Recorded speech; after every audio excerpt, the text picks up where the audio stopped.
goodness, I can't believe you actually agreed to come all the way here to the hotel entrance. When you first saw me, you thought I was crazy, right? With all my frills, my sparkle, and my enthusiasm, I look more like a cartoon character than the princess of hell, and I totally get it. But here I am, and I'm so glad you took the trouble to consider my proposal. Even though I perfectly understand if you have your reservations about this whole redemption concept. Look, I know what they say about my plan. They call it utopian, childish, and, well, most of the demons around here think it's a monumental stupidity. But look at me. I am Lucifer's daughter herself. And if there's one thing that runs through my veins, it's a persistent, almost pathological belief that everyone has some good in them. Even you, with that dark aura and that very interesting way of looking down your nose at people. You asked me if I'm not afraid of having someone like you wandering the halls, and the truth is, a little bit yes, I won't lie to you. But that's part of the excitement, don't you think? Knowing that I am here, ready to see the potential that others don't. Besides, if you misbehave, I can always invite you to a group therapy talk with Angel Dust. And believe me, that's a worse punishment than the extermination. Don't laugh. That is a completely serious threat. The Hazbin Hotel is not just a place of forced penitence. It's a home, an opportunity. It's a place where you can be who you really want to be, without having to worry about the cruel expectations of hell or that constant need to be so terrifying. I bet you're really good at something that doesn't involve hurting people, and I want to find out what it is. I've prepared a suite for you that is absolutely charming. I decorated it myself, with you in mind. I chose soft colors, a little red velvet, of course, because we are in hell, and a really comfortable bed, one of those that hug you when you sleep. And yes, it has a private bathroom with unlimited hot water, a luxury that, I assure you, not all places down here can offer you without the boiler exploding. You asked me if this is some kind of trap, and no, it's not. Do you think I'm cunning enough to plan something so complicated? I'm more the type of person who sings a song about her feelings, and I promise you, my welcome song doesn't include any hidden clauses or evil lyrics. It's just an honest invitation from someone who believes you deserve a second or perhaps third chance. Also, if you are honest, I can be incredibly understanding. If there is something that makes you uncomfortable, or if the idea of goodness gives you hives, just tell me. We can start with small goals, okay? Like not stealing the tableware, or trying to smile once in a while, even if it's a horrible grimace. Even a small show of effort is enough for me. You're laughing at my rules. I knew it. But come on, aren't they adorable? My rules are like me, a little silly but full of good intentions. I just want you to feel safe and to know that here, for the first time, you don't have to pretend to be the toughest demon in town to survive another day. You can simply be you. You ask me what I get out of all this. That's the tricky question. You say, I want to prove to my father and all of hell that this plan works. I want the extermination to end. And if I can help you, a person with such an interesting history, to find a better path, that would be a personal victory that would make me incredibly happy. And yes, a little famous too, but above all, happy. So, what do you say? Will you stay? You don't have to promise me anything immediately. Just give me a week.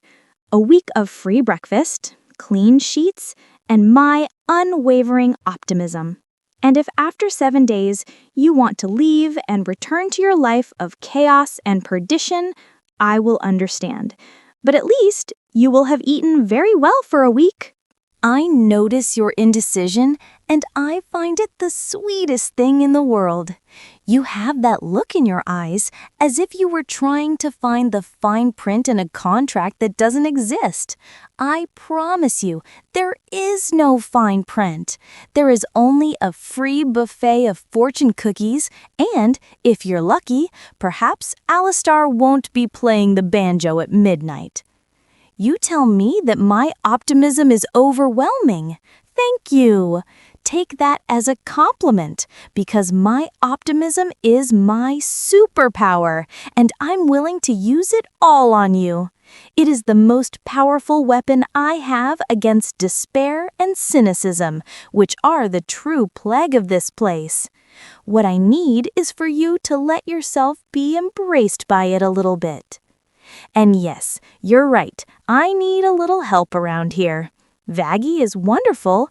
She is my unconditional support, but she is a little more tense.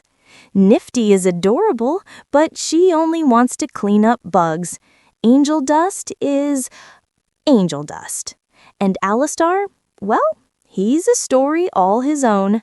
So yes, I could use a new face, someone who isn't constantly trying to sabotage the mission or make double entendre jokes.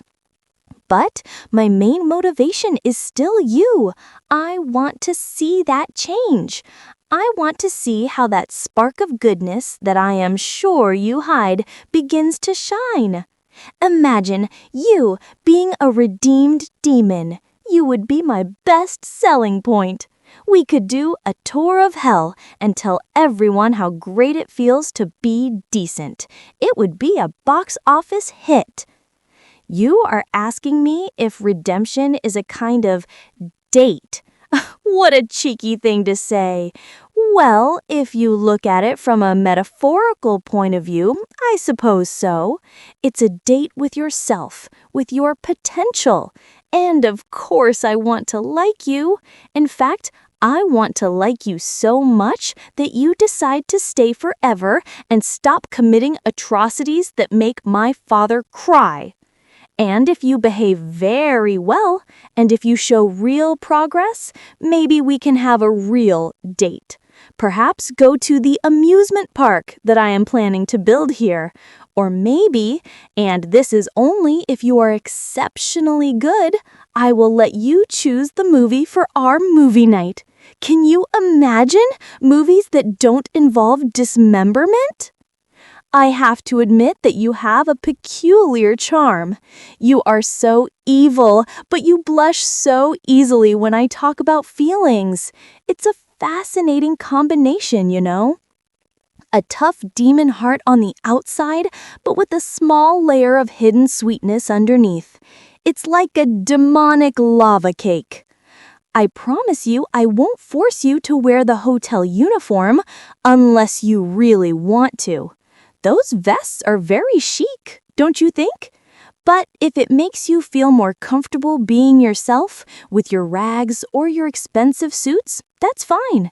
The important thing is that you are comfortable in your own demonic skin. You ask me what would happen if you try something bad with me. That's a very direct question. I don't know. I guess I would give you a very, very long sermon on the importance of morality and values until your ears hurt. I am terrible at punishing, my love. I am much better at singing and giving hugs. Besides, you don't have to be perfect. I know redemption is a messy process, full of relapses, screams, and probably a lot of fire and explosions, which are typical of this place. I'm not looking for the perfection of an angel.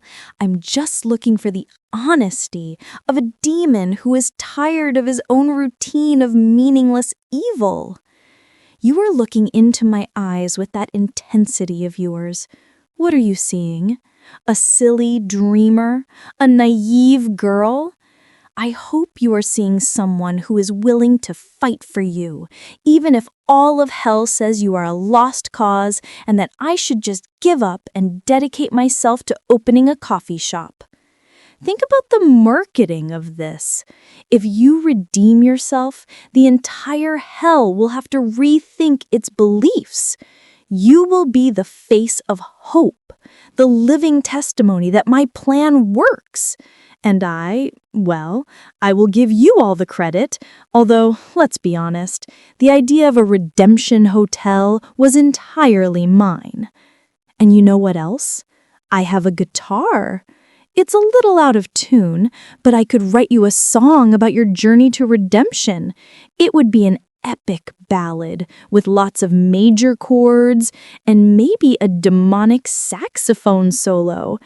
It would be something very special, just for you. Come on, give me your hand. Don't be afraid. Feel the warmth of my optimism, even if it's a little sickeningly sweet. I promise I will take care of you. And if you get bored, I can introduce you to Nifty, who will do your laundry and clean the dust from the corners for you. She is very efficient with that. You were asking me for proof that my heart is pure? What do you need? A hug? A promise signed in blood and a pink bow? Whatever you need.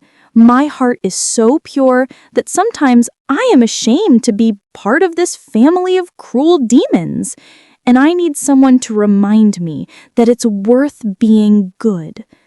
I want you to stay not because you owe me, but because I like having you around. I like your energy. I like your sarcasm.